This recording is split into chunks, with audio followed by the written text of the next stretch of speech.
दो बात यहाँ समझना है। राज्यपाल का पद विवादास्पद क्यों बनता जा रहा है, विशेषकर बिहार के संदर्भ में बताएं। यह क्वेश्चन बीपीएससी एक राज्यपाल से जुड़ा हुआ क्वेश्चन अक्सर देता है, जिस पर टीचर पर भी कुछ बात आ गई थी।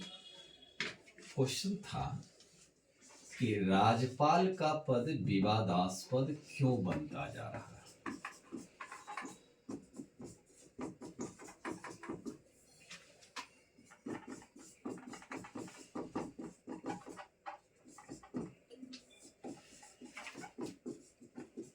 क्यों बनता जा रहा है। यदि ऐसा प्रश्न रहे तो कुछ राज्यों में जो काफी चर्चित ऐसे राज्यपाल हुए हैं उनका नाम लिखना है। यदि इसी में टेल क्वेश्चन जोड़ देगा बिहार के संदर्भ में, तो बिहार में कुछ गंभीर बात आई है राज्यपाल के संदर्भ में, उन राज्यपाल की उस कृति को लिख देगा। फिर इसमें आवश्यक सुझाव क्या होना चाहिए वो सुझाव भी देना है, लेकिन समाप्ति करना यह निराकरण नहीं है। संविधान निर्मात्री सभा ने राज्यपाल की पद की जब व्यवस्था किया था तो बड़े ही सोच समझ कर किया कि यहाँ पर द्वैध सरकार है, और द्वैध सरकार की दो सरकार है तो दो सरकार का कार्य प्रणाली है, केंद्र राज्य संबंध है, भारत का संविधान बड़ा हो गया। यदि हम पूर्व के हिस्ट्री में थोड़ा सा एक से आप समझिएगा इसमें कि यह विचारधारा 1919 के अधिनियम से ही चलती आ रही थी, जहां उस समय में प्रांतों की द्वैध सरकार की बात हुई, सैमन कमीशन की गठन करने की बात हुई 10 वर्ष पर, फिर 1935 के एक्ट में उसे विशेष रूप से व्यवस्था किया गया, तो वहां पर मुख्यमंत्री के बदले में प्रधानमंत्री होते थे। तो ये विवादास्पद रूप यह लिया था। उस समय में भी जब बिहार के प्रधानमंत्री, उस समय 1935 में मुख्यमंत्री को प्रधानमंत्री कहा जाता था, तो बिहार का राज्यपाल और बिहार के प्रधानमंत्री श्री कृष्ण के बीच में वहीं से कहानी शुरुआत हो जाती है। जब भारत आजाद हुआ, स्वतंत्र हुआ, तो राज्यपाल की व्यवस्था भी हुई राज्य के भीतर में।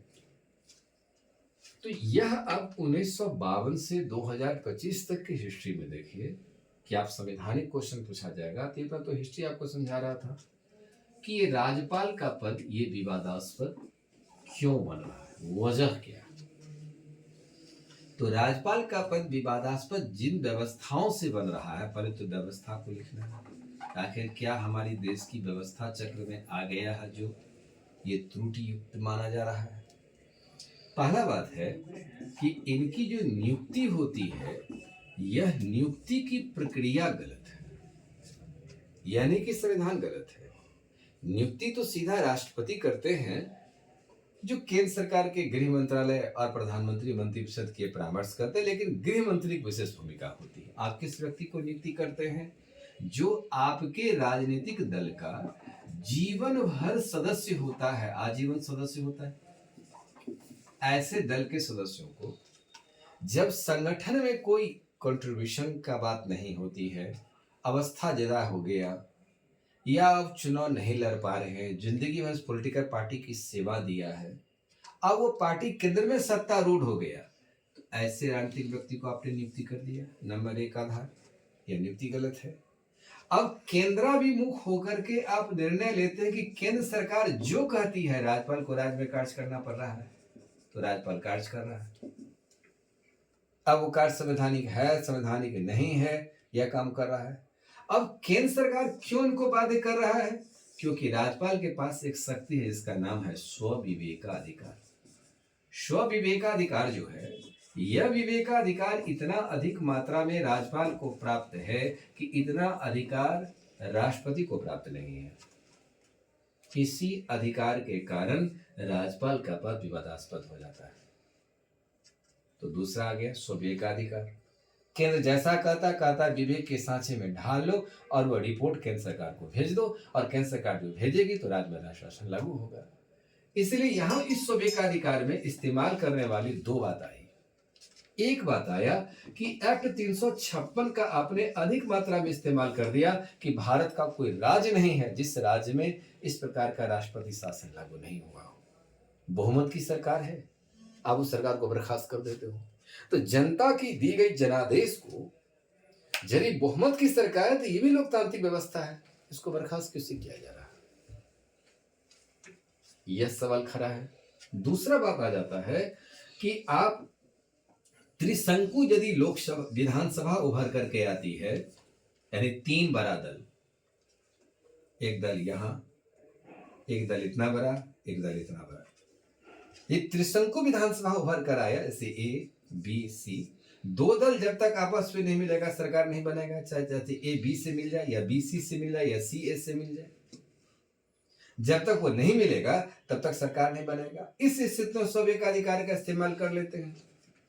अब केंद्र में जिस पार्टी की सरकार है उसी के आधार पर आपको वहां पर नियुक्ति हो रही है, तो राज्य में चाहते हैं कि अपने पार्टी या गठबंधन का सरकार बने, उनको आप बुला लेते हैं, चाहे वो बहुमत सिद्ध करे व ना सिद्ध करे। ये ऐसे का कारण हुआ है बिहार में भी, भारत के अन्य राज्य में भी। यह इसको भी, इस ग्राउंड को भी, ये सब जो बात बता रहे हैं इसी ग्राउंड पर आधारित बिहार के राज्यपाल के बारे में विशेष कर देता है। तो आपने कौन कौन राज्यपाल ऐसा काम किया है, उनकी कृति को दिखा देना है। जो राज्यपाल केंद्राभिमुख होकर निर्णय नहीं लेंगे, इस स्वेकाधिकार का प्रयोग सही ढंग से इस्तेमाल नहीं करेंगे केंद्र के अनुसार, तो आपको पुनः वापस बुला ले जाएंगे। तो अब ये देखते हैं कि हमारा पद चला जाएगा, तो चलो अब केंद्र जो कहता है उसी बात को कर लेते हैं। तो कभी भी संविधान के विरुद्ध निर्णय लेना, ये तो असंवैधानिक कार्य कहा जाएगा। इधर सुप्रीम कोर्ट भी इन पर जो भी कहते हैं कि गलत किया या सही किया, इन्हें दंडित भी नहीं किया जा सकता है, क्योंकि परमादेश रीट राष्ट्रपति और राज्यपाल पर लागू नहीं होता। अब इसी पर आपको रुझान देना है कि सुझाव दीजिए कि क्या सुझाव दे रहे हैं। पहले इनकी नियुक्ति प्रक्रिया में राजनीतिक व्यक्ति को जो किया जा रहा है, ऐसे व्यक्ति को नियुक्ति नहीं होनी चाहिए। ऐसे व्यक्ति को किया जाए, ऐसे प्रशासनिक अधिकारी को ही क्यों नहीं किया जाए जिन्हें प्रशासन का अनुभव है। राज्य प्रशासन के मुखिया राज्यपाल होते हैं, और यदि वो प्रशासन के रूप में, तो एक प्रशासनिक अधिकारी बेहतर तरीका से काम कर सकता है। ऐसे स्वतंत्र छवि के व्यक्ति को लाया जाए। और यदि आप एक बार राज्यपाल यदि रह गए तो बार बार चुनाव आपको नहीं लड़ने देंगे। अब राज्यपाल पद में स्थान नहीं मिला तो आपको चला जाता है, आप चुनाव लड़ने जाते हैं। ऐसे राज्यपाल जगन्नाथ पहाड़िया, धनिकलाल मंडल जैसे राज्यपाल ने चुनाव लड़े हैं, और चुनाव लड़ करके ये लोग चुनाव हार जाते हैं तो फिर राज्यपाल पद पर आ जाते हैं। इस पद से यह पद बदनाम होता है। राज्यपाल को 2 चुनाव मात्र लड़ने का अधिकार रहना चाहिए, एक राष्ट्रपति का और दूसरा उपराष्ट्रपति का। शेष अब आपको किसी भी पद पर निर्वाचित होने का अधिकार नहीं होना चाहिए, क्योंकि ये आपका दोनों पद ऊपर बड़ा है, ये 2 पद पर रही है। शेष पद पर आपको निर्वाचित होना बंदगी लगना चाहिए। सुधार क्या हो, यह सुधार हो, ऐसे व्यक्ति को राज्यपाल नियुक्त करिए। राज्यपाल पद जैसे ग्रहण किया, आपके साथ यह शर्त लागू हो जाएगी। सरकार या आयोग की जो सुझाव आई है, उस सुझाव को कुछ हद तक लागू किया गया है, और भी जो कुछ बचा हुआ व्यवस्थाएं हैं उससे पूर्णतः लागू कर दिया जाए। तो यह जो व्यवस्था है इसमें आवश्यक सुधार हो जाएगी। अब देखिए कि यह इस कारण से विवादास्पद हुआ है, तो बिहार समेत अन्य राज्य के राज्यपाल ने कैसे विवादास्पद रूप में आया है, आप इस चीज को ऐसे समझिए। सबसे पहले हम चलते हैं आपको बिहार में। बहुत पहले का मुद्दा को ना ले जा करके सीधा वर्तमान व्यवस्था से लेकर चलिए। बिहार के राज्यपाल में विनोद चंद्र पांडे,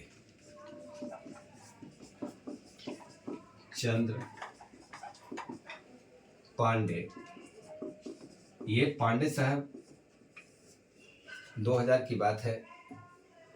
2000 में सबसे बड़ा दल आरजेडी था। इस आरजेडी के नेता को सबसे बड़ा दल था। दूसरा बड़ा दल में एनडीए था, जिसमें भाजपा और जदयू था। तीसरा था कांग्रेस, जिसको 10 स्थान मिला था। आरजेडी सबसे बड़ी पार्टी थी। इन्हें सरकार बना दी गई। आरजेडी का नेता को, श्रीमती राबड़ी देवी को यहां पर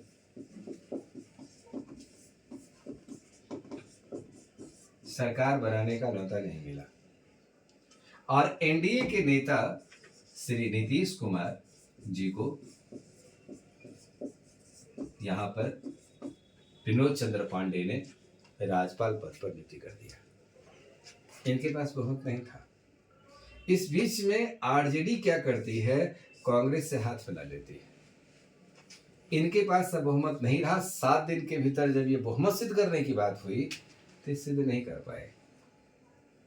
7 दिन में ये चले गए। पहली मर्तबा नीतीश कुमार इसी 7 दिन के लिए मुख्यमंत्री बने।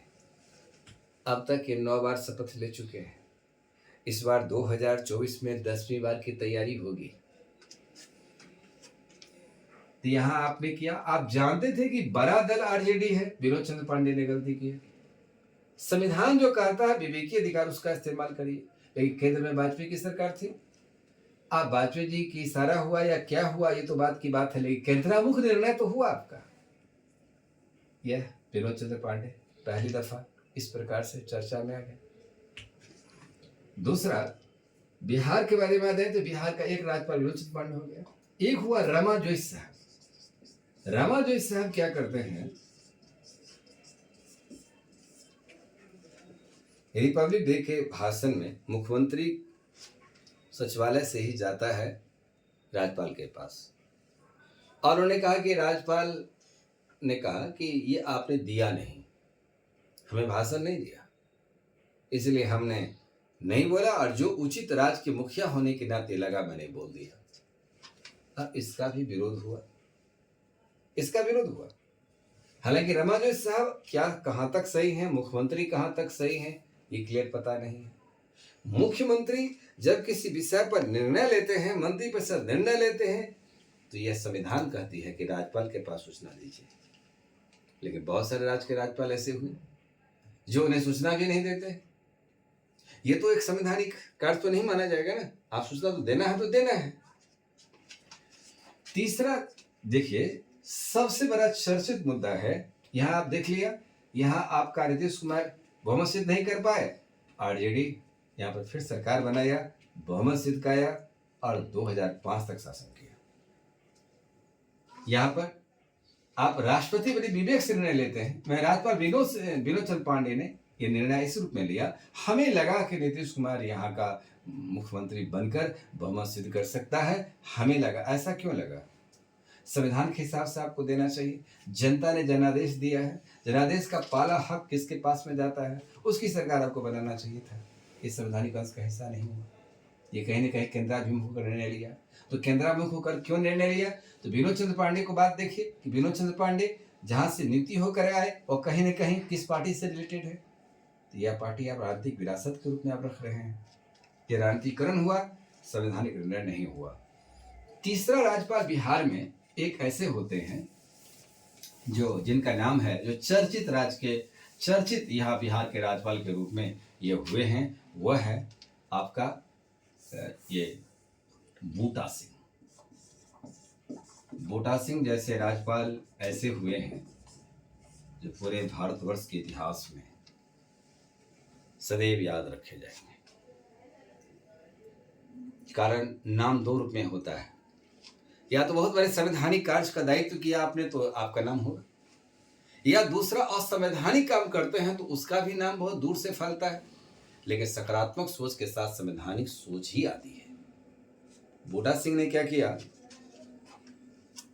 फरवरी 2005 में जब चुनाव होता है, इसमें त्रिशंकु विधानसभा उभर कर आती है। बड़ी दल के रूप में आरजेडी थी, दूसरी दल के बीच में बीजेपी गठबंधन था और तीसरा लोजपा था जिसको 29 सीट मिला था। या तो लोजपा, यहां सीधा देखिए, या लोजपा था या एनडीए था और ये आरजेडी थी। यदि लोजपा एनडीए से मिल जाए सरकार बन जाएगी, या आरजेडी के साथ ये मिल जाएगा आरजेडी एनडीए के साथ मिलता नहीं, क्योंकि दोनों दो विचारधारा की पार्टी है। अब इसी पर दार बदार था। लोजपा रामविलास जो समय थे, इनको 29 सीट था, चाबी इनके पास में था। ये चाहते थे कि हमको सीएम बना दिया जाए, ये दोनों में से कोई मुझे सपोर्ट कर दे, ये दोनों अपना ही मुख्यमंत्री का चेहरा बनाए। ये श्रीमती राबड़ी देवी को ये सर मुख्यमंत्री बनाना चाहते थे।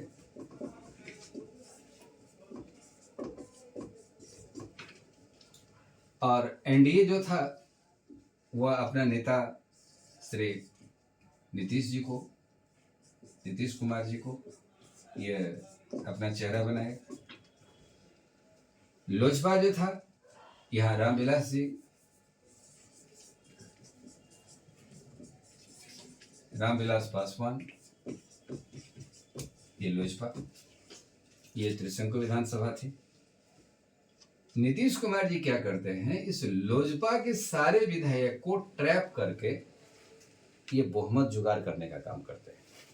क्योंकि किसी दल का नेता के पास बहुमत नहीं है तो 6 महीने के लिए यहाँ पर प्रेसिडेंट रूल लागू कर दिया गया। कहा कि 6 महीने के भीतर सरकार गठन करवाइए आप। नीतीश कुमार इस सिलसिले में लोजपा के विधायक को टैप कर लिया। और जब ये सूचना मिलता है लोजपा प्रमुख को, तो यहाँ पर बूटा सिंह से कहवा करके प्रेसिडेंट रूल लागू कर दिया गया।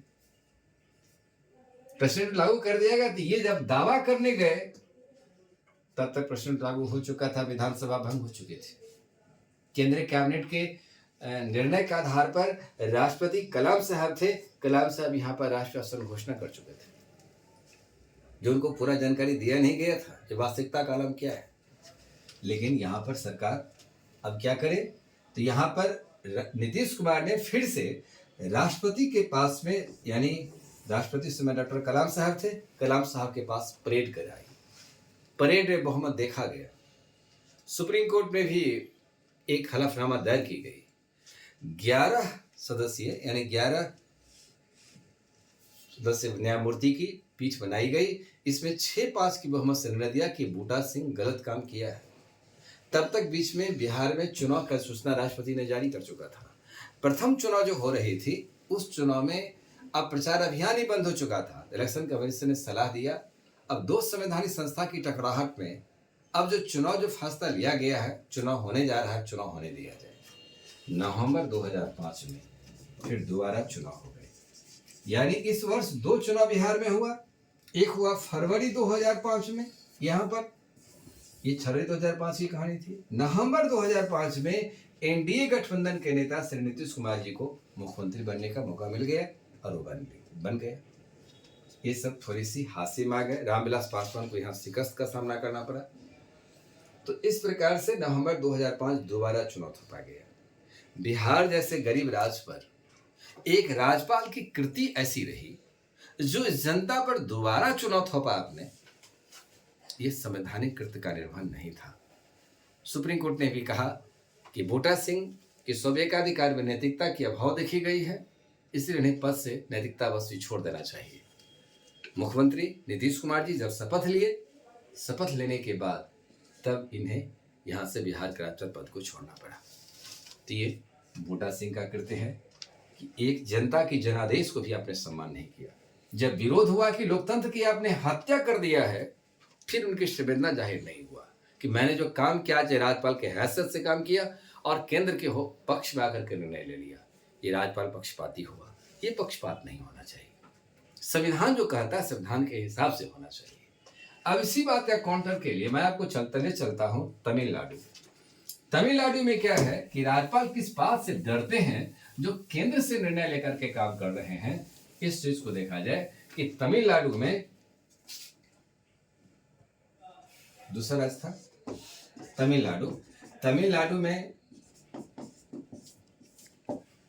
सुश्री जयललिता जी तासी भूमि घोटाला में पकड़ाए थे। इनको चेन्नई विशेष अदालत ने इनको दोषी माना। 3 जगह से नॉमिनेशन हुआ, तीनों जगह नॉमिनेशन को रद्द कर दिया गया। चूंकि संविधान कहता है कि 2 या 2 से अधिक वर्ष की कैद की सजा प्राप्त व्यक्ति को आपको अयोग्य करार दी जाती है, तो आप चुनाव नहीं लड़ सकते हैं। इनकी सजा हुई थी तो 3 जगह ये नॉमिनेशन दिया, नामांकन रद्द हो गई।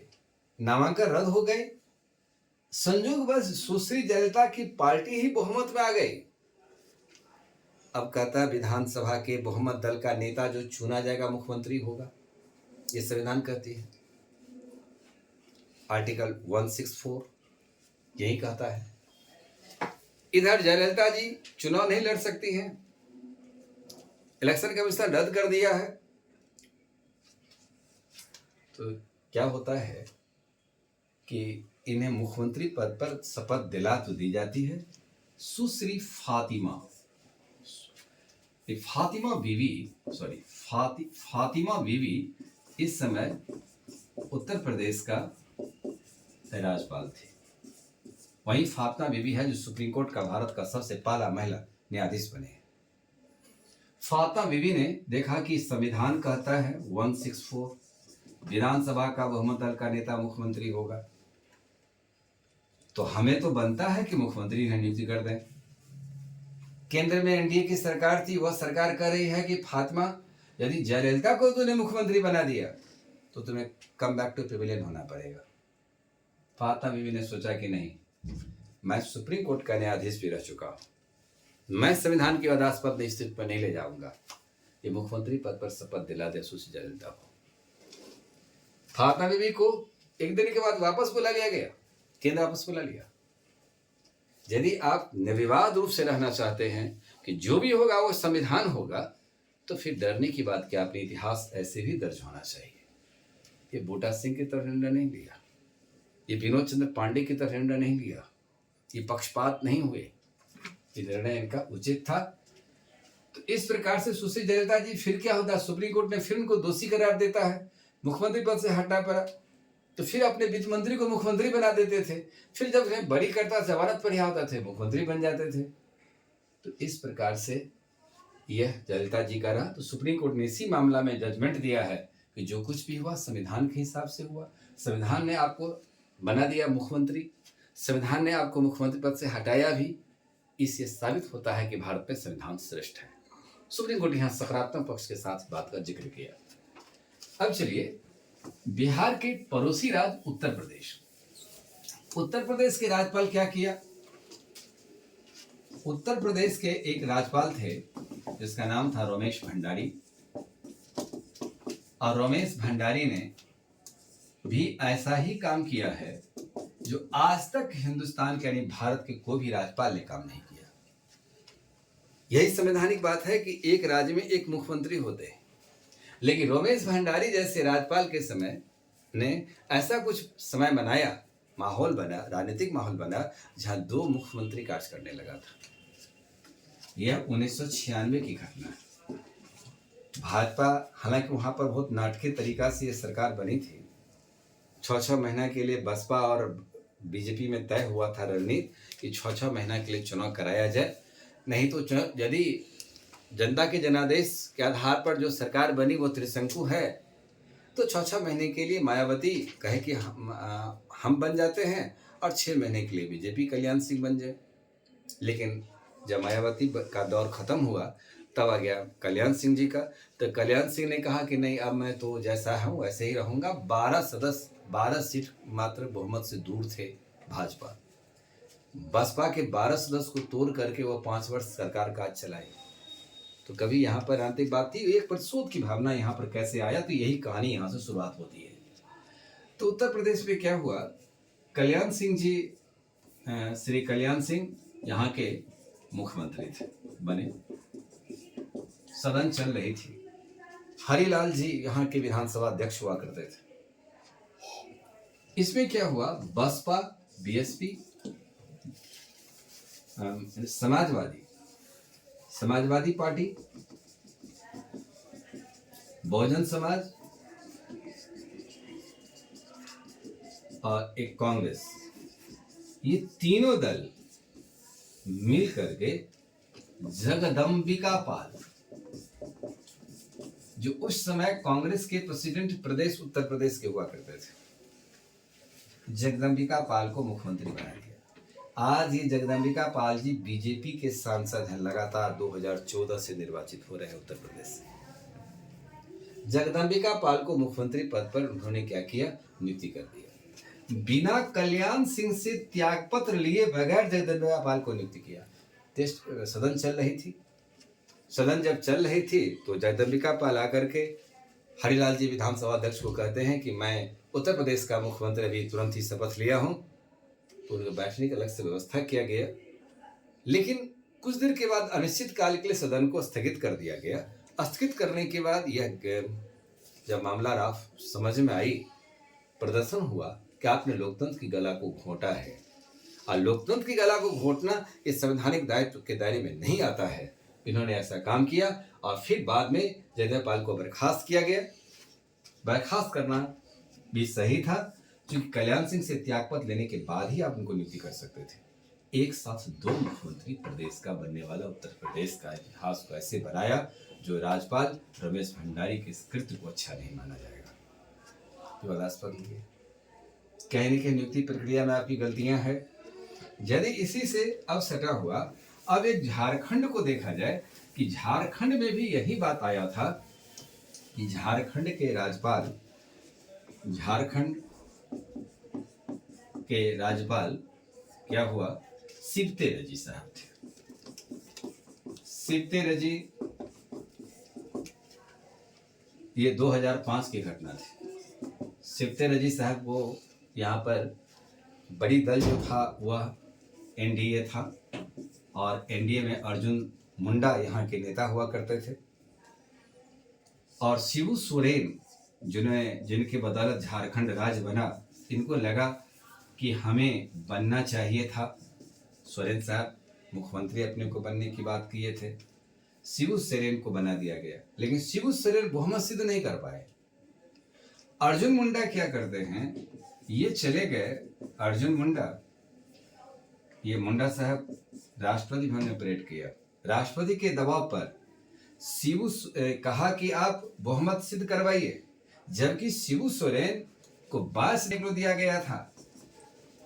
तब हस्तक्षेप होने के बाद तब जाकर के यहाँ पर सरकार को हटाया जाता है। यह अल्पमत की सरकार थी, ये हटी, और अर्जुन मुंडा यहाँ के फिर से झारखंड के मुख्यमंत्री बने। यह देखा जाता है केंद्र में जिस पार्टी की सरकार है, वह पार्टी जब सत्ता में आती है, वही पार्टी अपने ही पार्टी के ऐसे लोगों को राज्यपाल पद पर बिठाता है। ये प्रक्रियाएं इस तरीका से भारत में भी हुआ कि जब 1998 से जब देखा जाए 2004 तक, उन सभी राज्यपाल को वाजपेयी सरकार ने में ही बदला गया। जो पूर्व में कांग्रेस की सरकार या पूर्व की सरकार ने नियुक्ति किया था, उसको हटाया। फिर वाजपेयी सरकार द्वारा नियुक्ति जो व्यक्ति थे राज्यपाल, उनको भी हटाने का काम किया गया ये कांग्रेस सरकार द्वारा, मनमोहन सिंह सरकार द्वारा। मनमोहन सिंह की सरकार के जो राज्यपाल हुए थे, उसको भी हटाया। फिर वर्तमान प्रधानमंत्री मोदी के शासनकाल में। तो यही एक समय था जब यहाँ पर एक मामला आया कि समय से पहले राज्यपाल को हटाना कहाँ तक उचित है।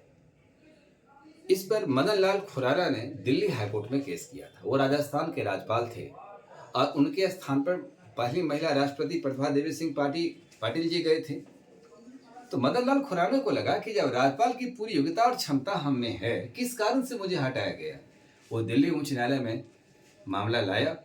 आज तक दिल्ली उच्च न्यायालय इस केस को देख ही रही है, जबकि मदन लाल खुराना साहब दुनिया में नहीं रहे। समय से पहले किसी राज्यपाल को बुलाना उचित नहीं है। यह काम मोदी सरकार के रीजन में भी हुआ, मनमोहन सरकार के रीजन में भी हुआ। तो एक संवैधानिक दायित्व का निर्वहन हुआ। अपने लोगों को बिठा करके केंद्र और राज्य के बीच की जो दूरियां बढ़ रही है, इससे जो भारतीय संघवाद काफी राजनीतिकरण के दायरे में आकर के चर्चा में आ जाता है, प्रशासनिक और वित्तीय व्यवस्था पर जो सवाल खड़े हो जाते हैं, इसमें डूडू काम राज्यपाल के विवादास्पद होने के कारण है। अब इसमें आवश्यक सुधार हो, एक ऐसे छवि के व्यक्ति को नियुक्ति किया जाए, चुनाव लड़ने पर पाबंदी लगा दिया जाए, सरकारी आयोग की रिपोर्ट को 100% लागू कर दिया जाए, और ऐसे व्यक्ति ऐसे छवि के साथ इसकी नियुक्ति हो कि पूरी कार्यकाल उनकी होनी चाहिए, ताकि कहीं पर केंद्राभिमुख के दबाव में आकर निर्णय ना ले सके।